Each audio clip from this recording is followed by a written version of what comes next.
Сәлеметсіздер ме? Бүгінгі видео сабақ жаратылыстану пәні бойынша 3-ші сынып. Тақырып ас қорыту жүйесі. Оқу бағдарламасына сәйкес оқу мақсаты ас қорыту жүйесінің тіршілікке қажетті энергияны алудағы рөлін сипаттау. Балалар, есімізге түсіреміз, компьютердің алдында қалай дұрыс отыру керек. Иығымызды тік ұстаймыз. Орындықты дұрыс қойып, монитормен көзіміздің арақашықтығын сақтаймыз. Оқушылар, бүгінгі сабағымызда мына өлең шумақтармен бастайық. Күнде шат күліп біз, шаттанамыз бәріміз. Өміріміз көңілді, мәңгілік достықпен мақтанамыз бәріміз. Тамаша, жарайсыңдар. Үйге қандай тапсырма берген едім? Дұрыс айтасыңдар. Зиянды тағамдар жайында қызықты материалдар іздестіріп келуге берген болатынмын. Мен қазір сендерге сандар жазылған қима қағазды таратып беремін. Сол қағаздағы сандардың реті бойынша үй тапсырмасын айтатын боласыңдар. Тамаша, жарайсыңдар. Оқушылар, бүгінгі біздің жаңа тақырыбымыз өте қызықты. Суретке мұқият қарайықшы. Суретте не бейнеленген? Адамның ішкі құрылысы, Оқушылар, бұл адамның ас қорыту мүшелері болып табылады. Бүгінгі біздің жаңа тақырыбымыз ас қорыту жүйесі. Қазір біз жедел жауап атты ойын ойнаймыз. Мен сендерге сұрақ қоямын, сендер жауап бересіңдер. Тағамның құрамына кіретін қандай қоректі заттар ағзаның дамуы мен өсуіне көмектеседі? Жақсы. Ас қорыту жүйесі қалай құрылған? Жарайсыңдар. Ас қорытудың әр кезеңінде тағам қандай өзгерістерге ұшырайды? Жарайсыңдар. Ас қорыту үдерісінің қандай маңызы бар? Жарайсыңдар. Ас қорыту үдерісін қалай жақсартуға әрі тездетуге болады? Тамаша.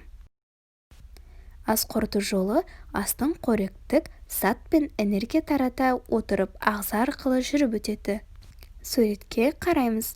Тағамның саяхаты неден басталады? Дұрыс айтасыңдар. Қарап суретке қарасақ, ауыз қуысынан басталады.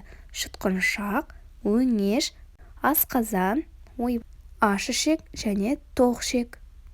Ас қорыту мүшелерінің әрқайсысы қандай қызмет атқарады? Тамаша, жарайсыңдар. Олардың қызметтерінің ерекшелігін түсіндіріп көрейікші. Алдымен ауыз қуысында тағам шайналады. Содан соң жұтқыншақпен жұтылып, өңеш арқылы асқазанға түседі. Асқазаннан ашышекке, ашышектен тоқшек өтеді. Зерттеу жұмысын жасаймыз. Тағам ағзамызда неліктен сондай ұзақ жол жүреді? Ол сұраққа жауапты келесі бейнебаяннан табайық.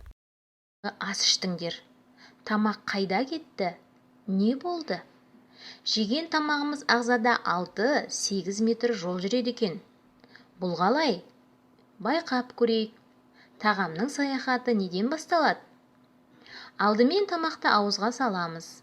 Ауызымызда не бар? Әрине тіс. Тіс не істейді? Тістеріміз диірмен сияқты жұмыс істейді.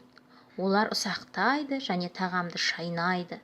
Бұл өте маңызды жұмыс. Ауызда тамақ жақсылап шайналу қажет. Тіл және тамақты кемен ылғалдандырғаннан кейін жұтқыншаққа жылжытады. Тамақ жұтқыншақтан соң неге өтеді? Жұтқыншақтан өңешке өтеді. Өңеш арқылы тамақ асқазанға келеді. Асқазан сөл бөліп шығарады. Асқазаннан бөлінген сөл тағамға араласады. Содан кейін өте тығыз орналасқан ішектің ұзын жолы басталады. Ол мөлшері 8 метрге дейін созылады. Ішектің аш ішек және тоқ ішек деген түрлері болады. Тамақ осы жолды басынан аяғына дейін өткеннен кейін ғана мөлдір сұйықтыққа айналып, қанға сіңіп, бүкіл денеге таралады. Ас қорытуда бауыр қандай рөл атқарады дейтін болсақ, бауыр ас қорыту үшін ішекке майды ерітетін арнайы сұйықтық бөледі. Ас қорыту шамамен 7 сағатқа созылады. 7 сағат бойы біздің ағзамыз тағамдардан қоректік заттарды өзіне сіңіреді. Ал қорытылмаған тамақ ағзадан шығарылады. Ал енді ойлантап ойын ойнаймыз. Ғалымдар суды ас қорыту жүйесінің ең жақсы көмекшісі деп есептейді.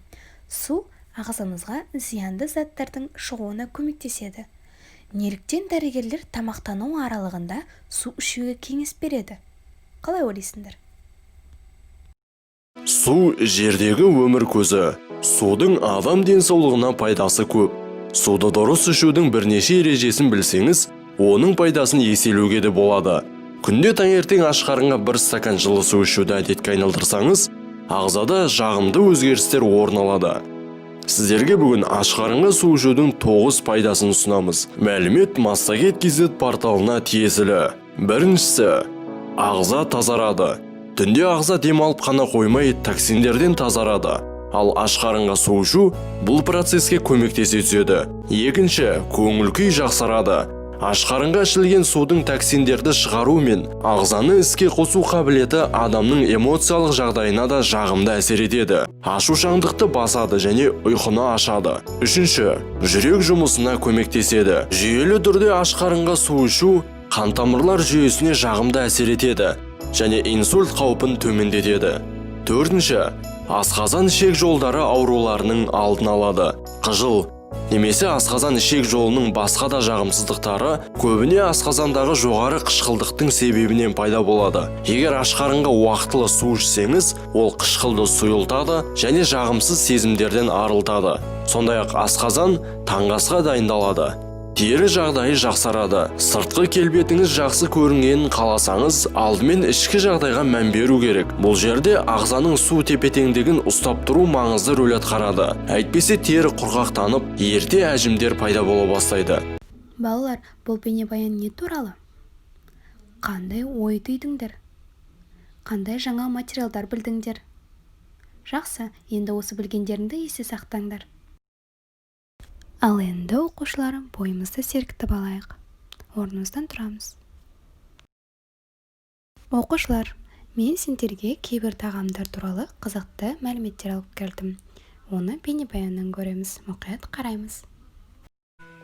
Кейбір тағамдар жайлы қызықты деректер. Ал сіз бұны біліп пе едіңіз? Денсаулық арнасы ұсынады. Құлпынайда апельсинге қарағанда С дәрумені көбірек. Ал ақжелкен, яғни петрушка мен тәтті бұрышта одан да көп. Қызанақ ұзақ уақыт улы саналған. Себебі оның жидегі картоптықмен өте ұқсас.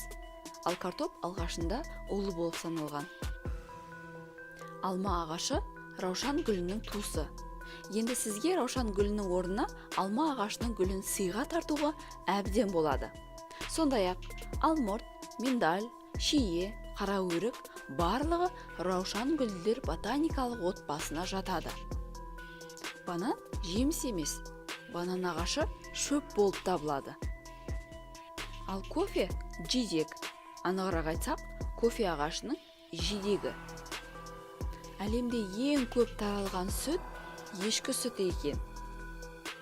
Сәбізді ең алғашында жеу үшін емес, оның жасыл шөбін хош иісті тағамдық дәмдеуіш және дәрі ретінде қолданған. Еуропада ол әрі жеміс, әрі көкөніс болып саналады. Күрішті жер шарының жартысы қолданады. Кейбір ислам елдерінде күріштің бір түйірін ғана өлшеу нормасы бар. Оқушылар, әр тапсырма сайын өзімізге тиесілі балды қойдық. Енді қорытындылайтын кез келді. Кім қанша бал жинады? Кім 9-10 бал жинады? Жарайсыңдар, өте жақсы көрсеткіш. Кім 7-8 бал жинады? Жақсы. Кім одан төмен бал алды? Өте мұқият болуымыз керек. Балалар, мен қазір сендерге қима қағазды таратып беремін. Сендер сол қағазға күлегешке өздерінің бүгінгі сабақтан алған әсерлеріңді жазып, жүрекке жабыстырасыңдар. Жарайсыңдар, рахмет. Ал енді үйге тапсырма, ас қорыту туралы қосымша ақпарат іздестіріп келесіңдер. Сабақ аяқталды, сау болыңдар.